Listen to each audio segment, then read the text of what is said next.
Welcome back dear students. आज हम pharmaceutical engineering में नया टॉपिक को डिस्कस करेंगे। वो आपका फार्मास्यूटिकल इंजीनियरिंग का साइज सेपरेशन का इक्विपमेंट्स के बारे में है। इसमें हम आज सीव शेकर और साइक्लोन सेपरेटर इन दोनों इक्विपमेंट्स के बारे में डिस्कस करेंगे। तो फर्स्ट इक्विपमेंट है आपका सीव शेकर। ये इसका आपका डायग्राम है। ये इसका डायग्राम है। अगर हम सीव शेकर के प्रिंसिपल की बात करें तो सीव शेकर आपका वर्क करता है on the principle of oscillation and vibration. Sieve shaker work करता है आपका ओसिलेशन एंड वाइब्रेशन में। ओसिलेशन में क्या होता है आपका to and fro process, one side to another side particles move करते हैं और इस तरीके से पार्टिकल्स आपके सेपरेट होते हैं। वाइब्रेशन में वाइब्रेशन होता है। वाइब्रेशन की वजह से पार्टिकल्स जंप करके एक जगह से दूसरी जगह तक आते हैं और इस तरीके से पार्टिकल्स आपका सेपरेट होता है। अगर हम सीव शेकर के कंस्ट्रक्शन की बात करें, तो इसकी कंस्ट्रक्शन में नंबर ऑफ सीव्स अरेंज होती हैं, जो कि आपकी स्टेनलेस स्टील की हो सकती है, कास्ट आयरन की हो सकती है, आयरन की हो सकती है, इन सभी की हो सकती है। इन सारी सीव्स को हम वन बाय वन एक दूसरे के ऊपर रखेंगे और अरेंज करेंगे, टाइट करेंगे विद लॉकिंग क्रैम्प। एक रॉड शेप का स्ट्रक्चर होगा जिसको यूज करके हम सीव्स को उसके बीच में टाइट करेंगे। ये लिड है जिसको हम यूज करते हैं अपर सीव को क्लोज करने के लिए। ये लिड है जिसको यूज किया जाता है अपर सीव को क्लोज करने के लिए। बॉटम में आपका रिसीवर अरेंज होता है। बॉटम में रिसीवर अरेंज होता है जिसमें size separated particles, fine particles आपके आकर के कलेक्ट होते हैं।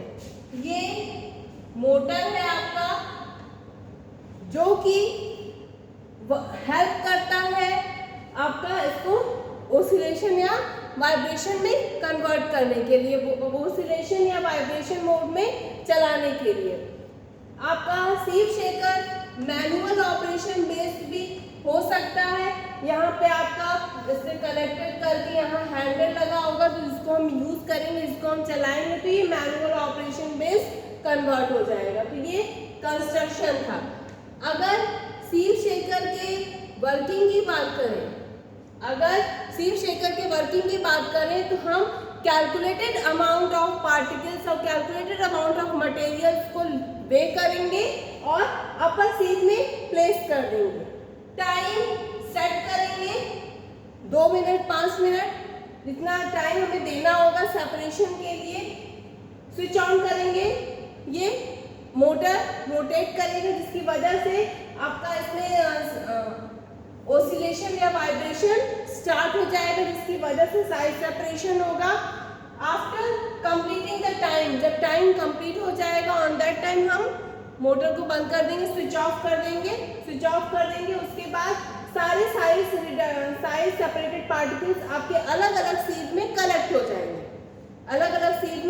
हो जाएंगे। उसके बाद हम हर एक सीव में जितने पार्टिकल्स आपके रिमेनिंग बचे हुए हैं उनको यूज करेंगे, उनको वे करेंगे, निकाल करके उनको वे करेंगे और हमें ये पता चल जाएगा कि कौन से पार्टिकल्स किस सीव से पास आउट हो रहे हैं, तो उनका डायमीटर क्या है। तो नेक्स्ट ये इसकी वर्किंग थी। Next applications. अगर सीव शेकर की एप्लीकेशन की बात करें तो इसका एप्लीकेशन ये है कि हमें बहुत ज़्यादा टेक्निकल स्टाफ की रिक्वायरमेंट नहीं होती है अगर हम सीव शेकर को यूज़ करके साइज सेपरेशन कर रहे हैं। सीव शेकर को हम यूज़ कर सकते हैं फार्मास्यूटिकल फॉर्मुलेशंस, फार्मास्यूटिकल मटेरियल्स के साइज सेपरेशन के लिए भी हम सीव शेकर को यूज़ कर सकते हैं। बेकिंग इंडस्ट्री में भी हम सीव शेकर को यूज़ कर सकते हैं। अलग अलग इंडस्ट्रीज में अलग अलग पर्पसेस के लिए, साइज सेपरेशन के लिए हम इसको यूज़ करते हैं। अगर हम इसके डिसएडवांटेज की बात करें तो सीव शेकर का ये डिसएडवांटेज है कि जो सीव्स है वो सीव्स क्लॉग्ड हो जाती हैं। पार्टिकल सेपरेशन होने की वजह से सीव्स क्लॉग्ड हो जाती हैं, तो ये इसका डिसएडवांटेज है। नेक्स्ट डिसएडवांटेज क्या है कि हम वेट मटेरियल्स का या जिन मटेरियल्स का में मॉइस्चर प्रेजेंट है उसका size separation by using sieve shaker नहीं कर सकते हैं। नेक्स्ट डिसएडवांटेज है कि बहुत ज़्यादा एक्यूरेसी नहीं आ सकती है अगर हम सीव शेकर को यूज़ कर रहे हैं। नेक्स्ट डिसएडवांटेज है कि पार्टिकल्स आपके वेस्ट हो जाते हैं। अगर हम सीव शेकर को यूज़ करके पार्टिकल सेपरेशन कर रहे हैं तो ये जितने एड्स हैं, जितना खाली स्पेस यहाँ पे टाइटली नॉब के थ्रू टाइटली पैक्ड होगा, पर उसके बावजूद यहाँ पे कुछ क्रिवाइसेस रह जाती हैं, जहाँ से जब हम ये हिलता है वाइब्रेशन होगा या ऑसिलेशन होगा उस टाइम पे पार्टिकल्स आपके इन एड्स से पास आउट हो जाते हैं, तो वो आपका मटेरियल लॉस हो जाता है। ये एक इसका डिसएडवांटेज था। नेक्स्ट है साइक्लोन सेपरेटर। साइक्लोन सेपरेटर को भी हम यूज करते हैं साइज सेपरेशन के लिए फार्मास्यूटिकल फॉर्मुलेशंस की। बेसिकली हम इसको फार्मास्यूटिकल इंडस्ट्रीज में या केमिकल इंडस्ट्रीज में, पेंट इंडस्ट्रीज में या बेकरिंग इंडस्ट्री में, इन सभी जगह यूज कर सकते हैं।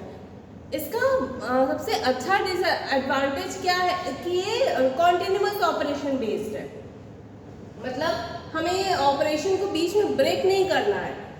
मटेरियल अपने आप आ रहा है, साइज सेपरेट हो रहा है, साइज सेपरेट होने के बाद हमें साइज सेपरेटेड पार्टिकल्स अलग मिल रहा है और जो आपका गैस है या फ्लूइड है वो आपका डिस्कार्ड हो जा रहा है। साइक्लोन सेपरेटर के अगर हम प्रिंसिपल की बात करें, साइक्लोन सेपरेटर के प्रिंसिपल की बात करें तो साइक्लोन सेपरेटर का प्रिंसिपल है आपका centrifugal force. Centrifugal force, centrifugal force क्यों है? पार्टिकल्स आपकी बहुत तेज वेलोसिटी के साथ, बहुत हाई वेलोसिटी के साथ आपके इसमें अंदर चैम्बर के अंदर एंटर करते हैं और चैम्बर के अंदर एंटर करके हाई वेलोसिटी के होने की वजह से वर्टेक्स क्रिएट करते हैं, इसलिए इसका प्रिंसिपल आपका सेंट्रीफ्यूगल फोर्स है। नेक्स्ट अगर हम इसके कंस्ट्रक्शन की बात करते हैं, साइक्लोन सेपरेटर के कंस्ट्रक्शन को देखें तो आपका cylindrical vessel with a conical base, simple. अगर इसके कंस्ट्रक्शन को देखें तो cylindrical vessel with a conical base, upper portion cylindrical vessel के अपर पोर्शन में आपका फ्लूइड आउटलेट भी सिचुएटेड है, सिलेंड्रिकल वेसल के अपर पोर्शन में आपका टेंजेंशियल इनलेट भी सिचुएटेड है। टेंजेंशियल इनलेट में इस पॉइंट में हम एयर या गैस के साथ मटेरियल जो कि आपका मिक्स्ड है, जिसका सेपरेशन हमें करना है, वो आपका पास आउट होता है वेरी हाई वेलोसिटी के साथ, बहुत हाई वेलोसिटी के साथ मटेरियल आपका अंदर की तरफ एंटर करता है। ठीक, उसके बाद हाई वेलोसिटी के साथ एंटर करने के बाद ये रोटेट करेगा, वर्टेक्स क्रिएट होगा। वर्टेक्स क्रिएट होने के साथ आपका ग्रेविटेशनल फोर्स भी लगेगा और कोर्सर पार्टिकल्स ग्रेविटेशनल फोर्स की वजह से बॉटम से कलेक्ट हो जाएंगे और वेरी फाइन पार्टिकल्स जो कि एयर में रह गए हैं, वेरी फाइन पार्टिकल्स जो कि एयर में रह गए हैं, वो आपका फ्लूइड आउटलेट के साथ बाहर हो जाएंगे।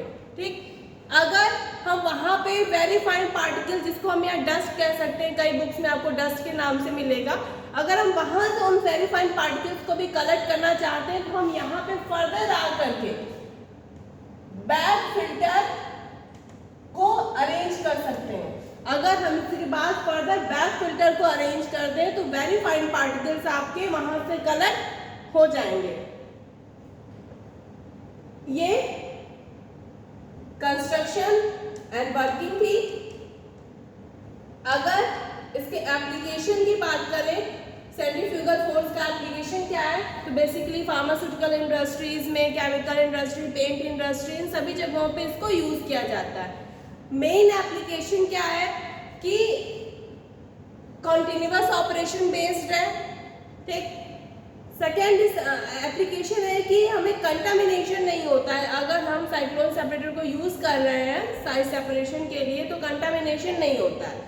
नेक्स्ट इसका डिसएडवांटेज है कि हम वेट मटेरियल या जिसमें मॉइस्चर प्रेजेंट है उसका साइज सेपरेशन नहीं कर सकते हैं। वेरी फाइन पार्टिकल्स भी, कुछ वेरी फाइन पार्टिकल्स आपके फ्लूइड आउटलेट के साथ बाहर की तरफ निकल जाते हैं।